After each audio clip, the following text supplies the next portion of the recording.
Hello students, मैं doctor प्रीति आप सबका स्वागत करती हूँ हमारे चैनल आर्यभिषक में। आज हम लोग जीएनएम आयुर्वेदा प्रसूति प्रशिक्षण के अंतर्गत यूनिट 2 में आने वाले टॉपिक गर्भ करोटी या फीटल स्कल के बारे में डिस्कस करेंगे। जैसा कि हम लोगों ने पिछले क्लासेस में डिस्कस किया था कि गर्भावस्था में जो शिशु माता के गर्भ में स्थित होता है उसे फीटस कहा जाता है। तो उसी फीटस की सर की हड्डी को स्कल कहा जाता है। फीटल स्कल पतली, कोमल तथा सपाट अस्थियों से निर्मित होती हैं, जिसमें शिशु का नाजुक मस्तिष्क स्थित होता है। जैसे कि आप यहाँ पे डायग्राम में देख सकते हैं कि एक भ्रूण जैसे जैसे गर्भावस्था में बड़ा होता जाता है वैसे वैसे उसकी ब्रेन का विकास भी इस तरह से होता है। आप देखिए 25 दिन में उसका ब्रेन किस तरह का दिखता है, 35 दिन में फिर ब्रेन और थोड़ा सा बनने लगता है। ऐसे धीरे धीरे करके पूरे 9 महीने का टाइम लग जाता है संपूर्ण ब्रेन का विकास होने के लिए। इसीलिए शिशु 9 महीने गर्भ में स्थित होने के बाद अगर जन्म ले तब उसकी ब्रेन का विकास बहुत ही अच्छे से हो पाता है और वो मानसिक रूप से सबल हो पाता है। लेकिन 9 महीने से पहले ही जो शिशु जन्म लेता है उसका ब्रेन का विकास काफी कमजोर रहता है, उसकी मानसिक स्थिति, उसकी मानसिक बल काफी कमजोर रहती है और आगे चल के बच्चे में मानसिक बीमारियां भी देखी जा सकती हैं। इसी मस्तिष्क को सुरक्षित रखने के लिए सर में पाई जाने वाली जो अस्थियां होती हैं वो एक स्कल का निर्माण करती हैं। इसी स्कल को ब्रेन बॉक्स भी कहा जाता है क्योंकि ये एक बक्से की तरह होता है। जैसे एक बक्से के अंदर खाली जगह होती है, आप चाहे उसमें अपनी कोई भी कीमती चीज रख के बंद कर सकते हैं, वो सुरक्षित रहती है। इसी तरह ब्रेन भी इस स्कल के अंदर, इस स्कल रूपी बक्से के अंदर सुरक्षित रहता है। फीटल स्कल भ्रूण के शरीर और माँ की श्रोणी की तुलना में बड़ा होता है, इसीलिए प्रसव के दौरान खोपड़ी और श्रोणी के बीच कुछ अनुकूलन होना आवश्यक है। जैसा कि हम जानते हैं शिशु के सर का व्यास उसके शरीर के व्यास की तुलना में काफी बड़ा होता है और माता की श्रोणी यानी जो हमने पेल्विस टॉपिक में डिस्कस किया था उसके डायमीटर से भी बच्चे के सर का डायमीटर काफी बड़ा होता है। इसीलिए प्रसव के दौरान स्कल में जो अस्थियां होती हैं उसमें कुछ चेंजेस आते हैं जो कि शिशु के सर के व्यास को कम करने में मदद करती है ताकि वो श्रोणी से आसानी से बाहर निकल सके। शिशु के जन्म के दौरान सिर का बाहर आना सबसे कठिन प्रक्रिया होती है, चाहे वो पहले आए या आखिरी में आए। अब यहाँ पे हम डायग्राम में देख सकते हैं कि किस तरह शिशु का सर पेल्विस के अंदर एंगेज हो गया है और ये बाहर निकलने की कोशिश कर रहा है। यहाँ दूसरे डायग्राम में भी हम देख सकते हैं शिशु का सर पहले बाहर आ रहा है प्रसव के दौरान और तीसरे डायग्राम में हम देख सकते हैं कि शिशु का शरीर बाहर निकल चुका है लेकिन उसका सर अभी भी अंदर है जो कि बाद में या आखिर में निकलता है, जैसा कि ब्रीच प्रेजेंटेशन केसेस में होता है जिसमें शिशु का शरीर पहले बाहर निकल जाता है और सर बाद में बाहर निकलता है। लेकिन सेफलिक प्रेजेंटेशन में शिशु का सर पहले बाहर निकलता है और शरीर बाद में बाहर निकलता है। ये सेफलिक प्रेजेंटेशन, ब्रीच प्रेजेंटेशन, इन सब के बारे में हम अपनी आगे की क्लास में विस्तार से पढ़ेंगे। आइए अब हम फीटल स्कल के बारे में थोड़ा सा विस्तार से जान लें। जैसे फीटल स्कल के भाग क्या क्या होते हैं या पार्ट्स क्या क्या होते हैं। तो फीटल स्कल को 3 पार्ट्स में डिवाइड किया गया है, जिसमें सबसे पहला आता है वॉल्ट, दूसरा आता है फेस और तीसरा आता है बेस। यहाँ पे आप डायग्राम में देख सकते हैं, यहाँ से पूरा ये ऊपर का हिस्सा वॉल्ट कहलाता है, जिस हिस्से में शिशु का ब्रेन अवस्थित होता है या उसका मस्तिष्क अवस्थित होता है, उस रीजन को हम वॉल्ट कहते हैं। सामने की ओर की जितनी भी अस्थियां हैं वो फेस का निर्माण करती है या शिशु के चेहरे का निर्माण करती हैं और वॉल्ट के नीचे की जो भी अस्थियां होती हैं वो स्कल के बेस या आधार का निर्माण करती हैं। वॉल्ट का शाब्दिक अर्थ तिजोरी भी कहा गया है। जैसे तिजोरी में हम अपनी कीमती चीजें सुरक्षित रख सकते हैं, वैसे ही इस वॉल्ट के अंदर हमारे शरीर की सबसे कीमती चीज जो कि हमारा मस्तिष्क होता है वो सुरक्षित रहता है। तो आइए अब हम जानते हैं वॉल्ट के बारे में। सबसे पहले बोन्स ऑफ वॉल्ट, यानी वॉल्ट का निर्माण किन अस्थियों के योग से या मिलन से होता है।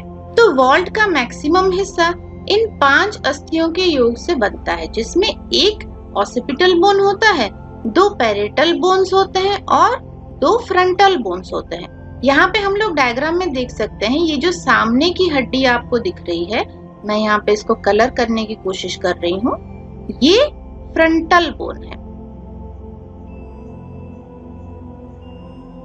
फ्रंटल बोन के ठीक पीछे पैरेटल बोन होता है।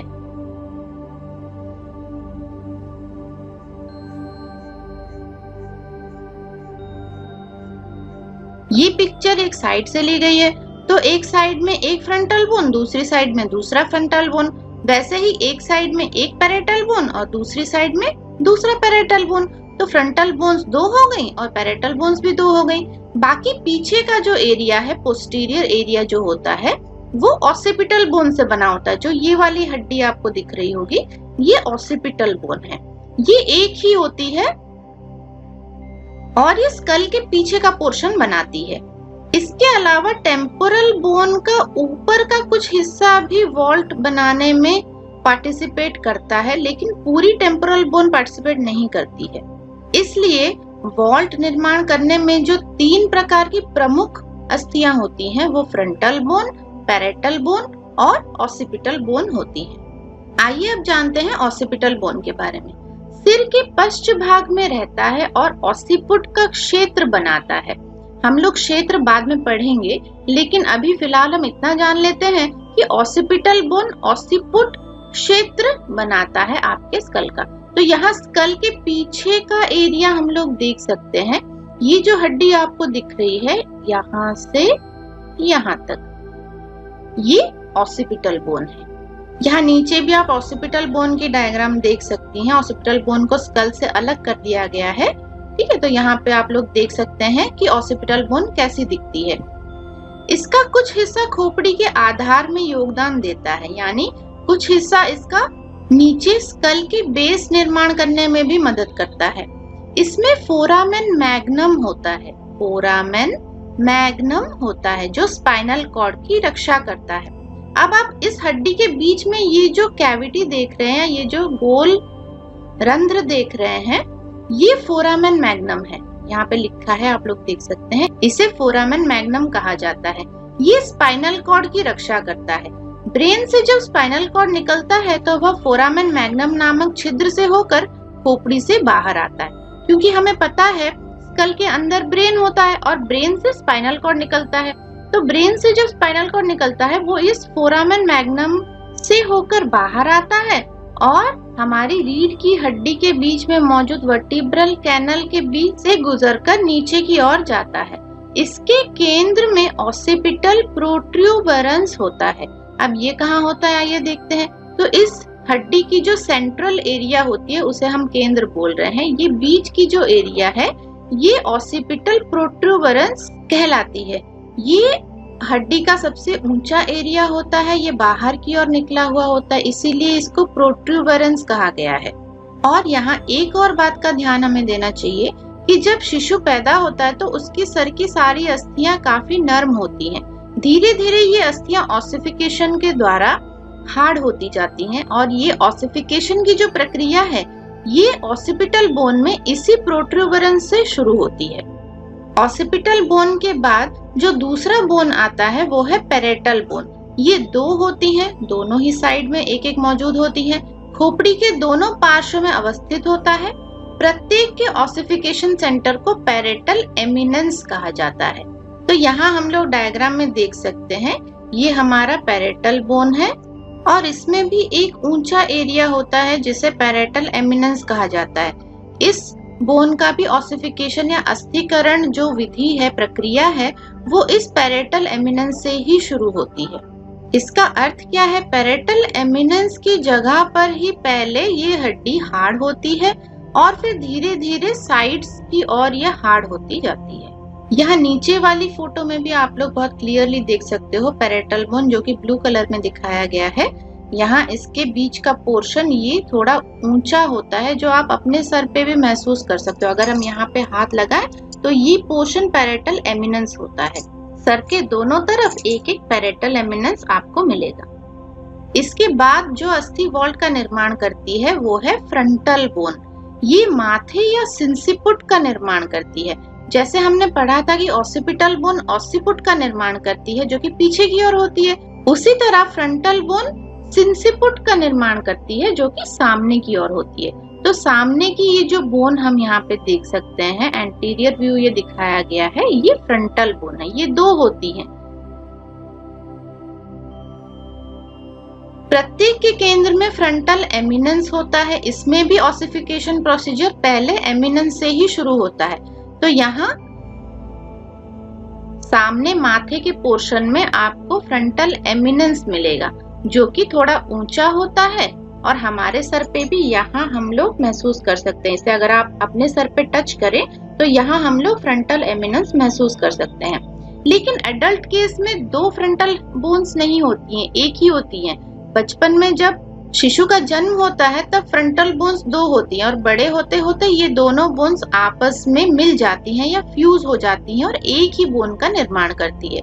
देखिए यहाँ पे लिखा भी है, यह दोनों अस्थियां 8 ईयर्स की उम्र में आपस में जुड़ जाती है या 8 वर्ष की उम्र में आपस में जुड़ जाती हैं। इन 5 अस्थियों के अलावा टेम्पोरल बोन की ऊपरी सपाट हिस्सा भी क्रैनियल वॉल्ट का एक छोटा सा हिस्सा बनाता है। जैसा कि मैंने आपको शुरुआत में भी कहा था कि टेम्पोरल बोन का यहाँ ऊपर का थोड़ा सा हिस्सा वॉल्ट बनाने में पार्टिसिपेट करता है, लेकिन पूरी टेम्पोरल बोन पार्टिसिपेट नहीं करती है। इसीलिए वॉल्ट पढ़ते वक्त हम सिर्फ 5 अस्थियों के ऊपर ही गुरुत्व देते हैं, जिसमें आता है 1 ऑसिपिटल बोन, 2 पैरेटल बोन, हो गए 3, और 2 होते हैं फ्रंटल बोन। तो टोटल मिलके 5 अस्थियां होती हैं जो वॉल्ट का निर्माण करती हैं। इसके बाद आइए जान लेते हैं स्यूचर्स के बारे में। अब ये स्यूचर्स होती क्या है? कपाल अस्थि के संधियों को स्यूचर्स या सीवनी कहा जाता है। जैसा कि हमने पहले भी डिस्कस किया है कि एक हड्डी दूसरे हड्डी से जुड़ना जरूरी है, तभी जाके कोई ऑर्गन या कोई पार्ट फॉर्म हो पाएगा। इसीलिए वॉल्ट में ये जो फ्रंटल बोन है, पैरेटल बोन है, ऑसिपिटल बोन है, ये सब आपस में जहाँ जुड़ती हैं या मिलती हैं उस जगह को संधि या स्यूचर्स कहा जाता है, या फिर इनको सीवनी भी कहा जाता है। इसको स्यूचर कहने का एक और कारण ये भी है कि ये देखने में टांकों जैसा दिखता है। जैसे आप धागे से अगर आप सिलाई करो तो वो जिस तरह का दिखेगा, ये स्यूचर्स भी बिल्कुल उसी तरह की दिखती हैं। इसीलिए इनको स्यूचर्स या सीवनियां कही जाती हैं, जैसे सुई और धागे से किसी ने इन हड्डियों को सिल दिया हो। तो आइए देख लेते हैं स्कल में कौन कौन सी स्यूचर्स पाई जाती हैं। सबसे पहले आता है लैम्डोइडल स्यूचर। ये दोनों पैरेटल बोन और ऑसिपिटल बोन के बीच में पाई जाती है। तो ये जो स्यूचर आप यहाँ पे देख रहे हैं, सीवनी आप यहाँ पे देख सकते हैं, ये लैम्डोइडल स्यूचर है। ऑसिपिटल बोन को ये पैरेटल बोन से जोड़ने का काम करती है।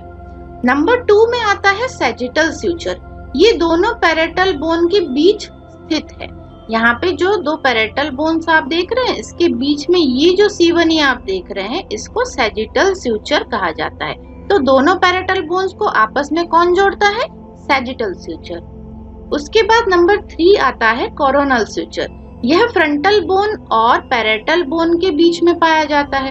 तो आगे की 2 फ्रंटल बोन और उसके पीछे 2 पैरेटल बोन, इनको जो आपस में जोड़ती है ये कोरोनल स्यूचर कहलाती है। उसके बाद नंबर 4 में आता है फ्रंटल स्यूचर। यह दोनों फ्रंटल बोन्स को आपस में जोड़ता है। इसे मेटोपिक स्यूचर भी कहा जाता है। तो यहाँ सामने की ओर आप देख सकते हैं, दोनों फ्रंटल बोन के बीच में जो सीवनी पाई जाती है, इसे मेटोपिक स्यूचर या फ्रंटल स्यूचर भी कहा जाता है। यही फ्रंटल स्यूचर या मेटोपिक स्यूचर 8 वर्ष की उम्र के बाद फ्यूज हो जाता है और दोनों फ्रंटल बोन्स मिलके एक फ्रंटल बोन का निर्माण करती हैं। इसके बाद जो 5वां स्यूचर हम देख सकते हैं वो है स्क्वैमस स्यूचर। यह टेम्पोरल बोन और पैरेटल बोन के बीच में रहता है। तो इसे हम ऊपर से नहीं देख सकते क्योंकि टेम्पोरल बोन साइड्स में होता है, पार्श्व में होता है, इसलिए हम नीचे के डायग्राम में इसे देख सकते हैं। पैरेटल बोन और टेम्पोरल बोन के बीच में ये जो स्यूचर आप देख रहे हैं, इसको स्क्वैमस स्यूचर कहा जाता है। अब आप लोगों को इस डायग्राम में एक चीज अजीब लग रही होगी कि जब सारी हड्डियां एक दूसरे से सिल दी गई हैं, तो ये बीच में ऐसी खाली जगह कहां से आ गई? तो ये खाली जगह क्या होती है और क्यों होती है, ये हम आपको आगे की वीडियो में बताएंगे। फिलहाल यहाँ पे एक और चीज जानना जरूरी है कि ये जो स्यूचर्स हैं या जो एक हड्डी को दूसरे हड्डी से जोड़ रही हैं, वो क्या स्ट्रक्चर्स हैं जो दो हड्डियों को आपस में जोड़ रही हैं। तो जैसा कि हम लोगों ने पिछले क्लास में भी डिस्कस किया था कि कुछ लिगामेंट्स होती हैं जो एक अस्थि को दूसरे अस्थि से जोड़ने का काम करती हैं। तो इन दो हड्डियों के बीच में भी बहुत ही पतली पतली सी लिगामेंट्स होती हैं जो धागे का काम करती हैं। मान लीजिए जैसे उन लिगामेंट्स ने इन दो हड्डियों को आपस में सिल दिया हो। अब आइए जानते हैं इन खाली जगहों के बारे में। तो इन खाली जगहों को फोंटानेल्स कहा जाता है। जहाँ दो या अधिक सीवनियां मिलती हैं, वहाँ एक फोंटानेल बनता है। यह भ्रूणीय कपाल में अस्थियों के बीच पाए जाने वाले मेम्ब्रेनस गैप होते हैं। तो यहाँ हम लोग डायग्राम में देख सकते हैं कि ये जो अस्थियां आपस में जुड़ रही हैं, लेकिन इसके बीच में थोड़ा थोड़ा गैप रह जाता है जहाँ पे कोई भी हार्ड स्ट्रक्चर नहीं होता। ये यहाँ पे कोई अस्थि भी नहीं होती है, ये सिर्फ एक मेम्ब्रेन से कवर होता है, इसलिए इसको मेम्ब्रेनस गैप बोला जाता है। अब ये क्यों होता है ये हम आगे की वीडियो में जानेंगे। फिलहाल ये कितने होते हैं ये पहले जान लेते हैं। तो सबसे पहले आता है एंटीरियर फ्रंटानेल, या इसको ब्रेगमा भी कहा जाता है। ये एंटीरियर फ्रंटानेल संख्या में एक ही होता है। तो यहाँ आप डायग्राम में जो ये पहला स्ट्रक्चर देख रहे हैं, ये जो खाली जगह है, इसको एंटीरियर फोंटानेल कहा जाता है। दूसरा जो फोंटानेल है वो है पोस्टीरियर फोंटानेल, जिसको लैम्डा भी कहा जाता है। ये भी संख्या में एक होता है। तो यहाँ डायग्राम में पीछे की ओर आप जो ये खाली जगह देख रहे हैं, ये आपका पोस्टीरियर फोंटानेल या लैम्डा कहा जाता है। तीसरा आता है एंटेरोलैटेरल फोंटानेल, या इसको स्फिनॉइड फोंटानेल भी कहा जाता है। ये संख्या में दो होती हैं, क्योंकि ये पार्श्व में स्थित है तो हम इसको साइड व्यू में देख सकते हैं। यहाँ पे ये जो एरिया आपको दिख रहा है, ये जो काला एरिया खाली जगह आपको दिख रही है, ये एंटेरोलैटेरल फोंटानेल है। लेफ्ट साइड में एक होता है, राइट साइड में भी एक होता है, तो दो हो गई। इसके बाद पोस्टेरोलैटरल फोंटानेल आता है, जो मैस्टॉइड फोंटानेल भी कहलाता है। ये भी संख्या में दो होती हैं। तो स्कल के लेफ्ट साइड में एक फोंटानेल होती है और राइट साइड में भी एक मैस्टॉइड फोंटानेल होती है। इसका मतलब फीटल स्कल में टोटल 6 फोंटानेल्स होती हैं। एक एंटीरियर फोंटानेल, दूसरा पोस्टीरियर फोंटानेल, तीसरा और चौथा स्फिनॉइड फोंटानेल, और पांचवा और छठा मैस्टॉइड फोंटानेल। यहाँ आप लोग इस पिक्चर में भी बहुत ही क्लियरली और अच्छे से देख सकते हैं कि अस्थियां कैसे आपस में जुड़ी तो हैं, लेकिन बीच में खाली गैप मेंटेन कर रही हैं। इसी गैप को फोंटानेल कहा जाता है। और यहाँ पे आप लोग प्रोमिनेंसेस भी क्लियरली देख सकते हैं। ये फ्रंटल बोन की प्रोमिनेंस है, ये पैरेटल बोन की प्रोमिनेंस है, और पीछे ये ऑसिपिटल बोन की प्रोमिनेंस है जो बाहर की ओर निकली हुई है। देन सबसे पहले आता है एंटीरियर फोंटानेल, या जिसको ब्रेगमा भी कहा जाता है। यह सैजिटल, कोरोनल एवं फ्रंटल स्यूचर्स के मिलन स्थल पर पाया जाता है, अर्थात यह फ्रंटल और पैरेटल बोन्स के बीच में स्थित मेम्ब्रेनस गैप होता है। तो ये हमारा एंटीरियर फोंटानेल है। देखिए सामने की ओर फ्रंटल स्यूचर या मेटोपिक स्यूचर, दोनों साइड में कोरोनल स्यूचर आप लोग देख सकते हैं, और पीछे की ओर सैजिटल स्यूचर आप लोग देख सकते हैं। तो इन 4 स्यूचर्स के मिलन स्थल पे एंटीरियर फोंटानेल पाया जाता है। यह पतंग की आकृति का होता है।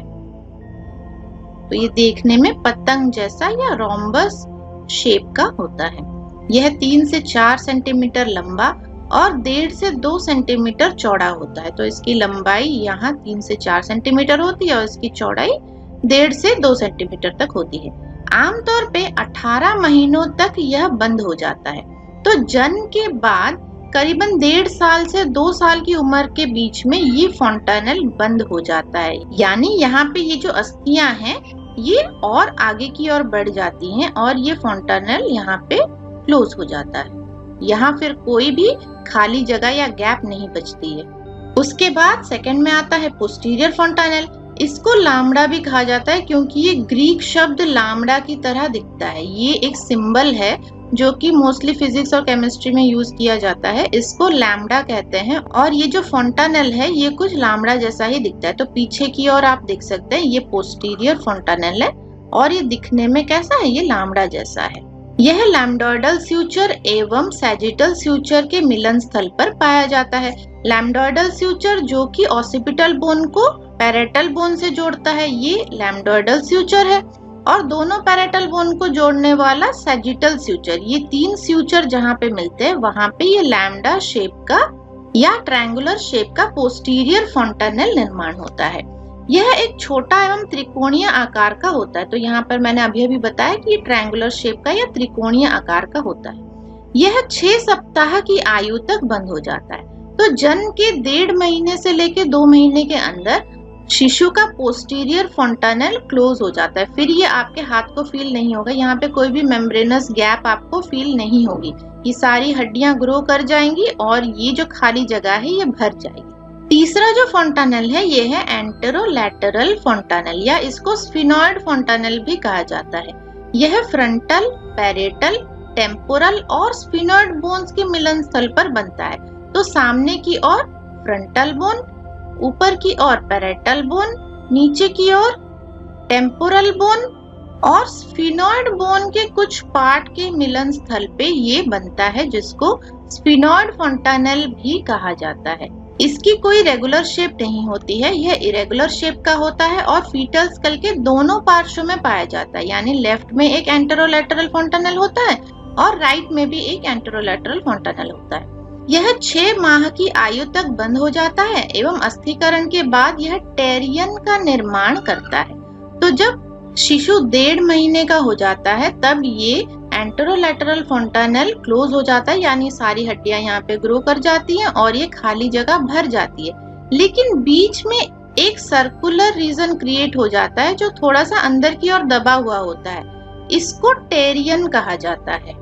ये टेरियन आप अपने कान के ऊपर इस जगह पे फील कर सकते हैं। अगर आप यहाँ पे उंगली लगाएं तो आपको यहाँ पे एक डिप्रेशन सा लगा, एक हल्का सा गड्ढे जैसा फील होगा। इसी को टेरियन कहा जाता है। इसके बाद नंबर 4 में आता है पोस्टेरोलैटरल फॉन्टानेल या जिसको मैस्टॉइड फॉन्टानेल भी कहा जाता है। यह पैरिएटल, टेम्पोरल और ऑसिपिटल बोन्स के मिलन स्थल पर बनता है। तो ऊपर पैरेटल बोन, नीचे टेम्पोरल बोन और पीछे की ओर ऑसिपिटल बोन। ये जो खाली जगह आपको दिख रही है यहाँ पे तीनों हड्डियों के बीच में, इसको मैस्टॉइड फॉन्टानेल कहा जाता है। यह फीटल स्कल के दोनों पार्श्व में पाया जाता है। तो लेफ्ट में भी एक मैस्टॉइड फॉन्टानेल देखा जाता है और राइट साइड में भी एक मैस्टॉइड फॉन्टानेल देखा जाता है। यह 6 से 18 माह की आयु तक बंद हो जाता है एवं इसके केंद्र को एस्टेरियन कहा जाता है। तो 6 महीने से लेकर 1.5 साल की उम्र तक ये क्लोज हो जाता है, ये हड्डियां ग्रो कर जाती हैं, लेकिन बीच में एक सर्कुलर रीजन रह जाता है जो कि डिप्रेशन सा फील होता है। इस रीजन को एस्टेरियन कहा जाता है।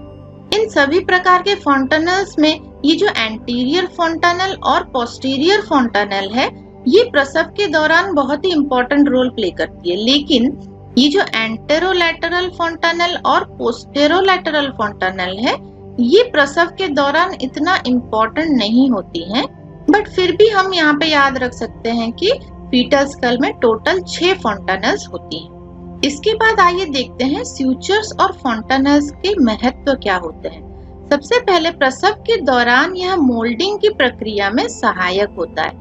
अब यहाँ आपके सामने एक नया टर्म आ गया है, मोल्डिंग। तो ये मोल्डिंग क्या होती है? मोल्डिंग शब्द भ्रूण के सिर के आकार में परिवर्तन को दर्शाता है जो प्रसव के दौरान जन्म मार्ग से गुजरते समय देखा जाता है। यानी जैसा कि हम लोगों ने थोड़ी देर पहले ही डिस्कस किया था कि फीटल स्कल की जो अस्थियां होती हैं वो काफी नरम होती हैं, सॉफ्ट होती हैं और ये अस्थियां आपस में बहुत ही ढीली जुड़ी हुई होती हैं। इनके बीच में खाली जगह भी होती है जिनको हम लोग फॉन्टानेल्स बोलते हैं। तो जब ये फीटस पेल्विस से होके गुजरता है इन ढीली स्यूचर्स की वजह से और फॉन्टानेल्स की वजह से इसके सर की जो शेप होती है वो चेंज हो सकती है। इसी चेंज को मोल्डिंग कहा जाता है। यहाँ पे आप लोग नीचे एक पिक्चर देख सकते हैं जिसमें इस बच्चे का सर देखिए थोड़ा सा लंबा आपको दिख रहा होगा। तो यहाँ पे मोल्डिंग हुई है। जन्म के तुरंत बाद की पिक्चर है, लेकिन जन्म के एक दिन बाद देखिए इस बच्चे का सर फिर से नॉर्मल हो गया है। तो मोल्डिंग प्रसव के दौरान देखी जाती है। बच्चे के सर का शेप भी चेंज हो जाता है, लेकिन फिर कुछ देर बाद वो फिर से दोबारा अपनी जगह आ जाता है। सारी हड्डियां आपस में सेट हो जाती हैं और फिर बच्चे का सर उसके नॉर्मल शेप में वापस आ जाता है। फीटल स्कल के आकार में परिवर्तन संभव है क्योंकि यानी मोल्डिंग की जो प्रक्रिया है वो क्यों संभव है? वो इसलिए संभव है क्योंकि सबसे पहले वॉल्ट की अस्थियां कोमल होने के कारण थोड़ा सा मुड़ सकती हैं। तो यहाँ पे हम लोग देखिए डायग्राम में देख सकते हैं, जन्म से पहले ये फीटस का सर है जो कि नॉर्मल शेप में है। यहाँ पे हड्डियां भी नॉर्मल शेप में है, आप लोग देख सकते हैं। लेकिन जन्म के दौरान देखिए क्या होता है, इसके सर की शेप कैसे इरेगुलर हो गई है क्योंकि ये जो हड्डियां हैं ये थोड़ी सी बेंड हो गई हैं, आप यहाँ पे देख सकते हैं। दूसरा कारण ये है कि फीटल स्कल की अस्थियां सीवनियों में एक दूसरे पे चढ़ने में सक्षम होती हैं, जिसे ओवरराइडिंग कहा जाता है। ओवरराइडिंग से फीटल स्कल का व्यास काफी कम हो जाता है। ओवरराइडिंग का मतलब क्या है? यहाँ पे जैसे मान लीजिए ये एक अस्थि है और ये दूसरी अस्थि है, ये ऐसे बनी हुई है और बीच में इसके फ्यूचर है या फिर फॉन्टानल है। तो यहाँ पे क्या होगा, प्रसव के दौरान ये अस्थि दूसरी अस्थि के ऊपर चढ़ जाएगी जिसको ओवरराइडिंग कहा जाता है। और ये दिखने में कैसी बन जाएगी, मान लीजिए ये आपकी अस्थि है, दूसरी अस्थि आपकी इस तरह से इसके ऊपर चढ़ गई। तो इसका जो डायमीटर था, जो इतना चौड़ा था ये सर, ये अब क्या होगा, इसके डायमीटर कम हो जाएगी और ये आसानी से पेल्विस के अंदर से बाहर निकल पाएगा। एंटीरियर फॉन्टानल भी मोल्डिंग में काफी सहायक होता है। हमने देखा है एंटीरियर फॉन्टानल कितनी बड़ी खाली स्पेस होती है, तो इसमें भी हड्डियां काफी आपस में पास पास आ जाती हैं, बहुत जगह मिल जाती है अस्थियों को आपस में सटने के लिए। तो उसकी वजह से बच्चे के सर का डायमीटर काफी कम हो जाता है। मोल्डिंग एक सुरक्षात्मक प्रक्रिया है जो भ्रूण के मस्तिष्क को संकुचित होने से बचाता है। तो इसका मतलब ये है कि जन्म के दौरान भले ही अस्थियां बेंड हो जाएं, स्यूचर्स और फॉन्टानल्स आपस में सट जाएं, एक अस्थि दूसरे उस अस्थि के ऊपर ओवरराइड कर जाए, लेकिन फिर भी यहाँ पे ब्रेन का कोई नुकसान नहीं होता है। भ्रूण का मस्तिष्क एकदम सुरक्षित रहता है। प्रीटर्म शिशु की कपालास्थियां अत्यधिक नरम और स्यूचर्स ज्यादा व्यापक होने के कारण इनमें मोल्डिंग अत्यधिक रूप से देखी जाती है। तो जो बच्चे 9 महीने से पहले जन्म होते हैं उनमें कपालास्थियां बहुत ही नरम होती हैं और स्यूचर्स बहुत ही वाइड होते हैं, तो उसमें मोल्डिंग की प्रक्रिया बहुत ज्यादा देखी जा सकती है। वहीं दूसरी ओर पोस्टर्म शिशुओं की अस्थियां कठोर होने के कारण मोल्डिंग अच्छी तरह से नहीं हो पाती। तो 40 वीक्स के बाद जन्म होने वाले शिशुओं को पोस्टर्म बेबी कहा जाता है। इनमें ऑसिफिकेशन की प्रक्रिया शुरू हो चुकी होती है, इनकी अस्थियां काफी कठोर हो चुकी होती हैं ऑसिफिकेशन या अस्थिकरण की वजह से, और उनमें मोल्डिंग की प्रक्रिया काफी कम देखी जाती है, उनमें मोल्डिंग अच्छी तरह नहीं हो पाती है। इसी वजह से पोस्टर्म शिशुओं में नॉर्मल डिलीवरी हो पाना बहुत ही मुश्किल होता है क्योंकि शिशु के सर का व्यास पेल्विक के व्यास से बड़ा रहता है। ये देखिए मोल्डिंग की कुछ डिग्रीज बताई गई हैं, जैसे ये नॉर्मल बोन है, यहाँ पे बीच में इतनी स्पेस आपको दिख रही है, यहाँ पे अभी कोई मोल्डिंग नहीं हुई है, ये नॉर्मल कंडीशन है। फर्स्ट डिग्री मोल्डिंग में देखिए पैरेटल बोन्स आपस में थोड़ी पास आ गई हैं, तो बीच की ये जो स्पेस थी वो खत्म हो गई है, दोनों हड्डियां थोड़ी सी पास आ गई हैं। इससे भी सर का व्यास थोड़ा सा कम हो सकता है। सेकेंड डिग्री मोल्डिंग में देखिए ये दोनों हड्डियां एक दूसरे पे थोड़ा चढ़ रही हैं, ओवरलैप हो रही हैं। तो जहाँ पे सेफेलोपेल्विक डिस्प्रोपोर्शन होता है, यानी बच्चे के सर का डायमीटर यानी सेफेलिक डायमीटर पेल्विक डायमीटर से बड़ा होता है, वहां पे सेकेंड डिग्री मोल्डिंग देखी जा सकती है। अगर सेकेंड डिग्री मोल्डिंग देखी जाए तो वहां फोर्सेप की मदद से या वैक्यूम कप की मदद से डिलीवरी करवाई जा सकती है।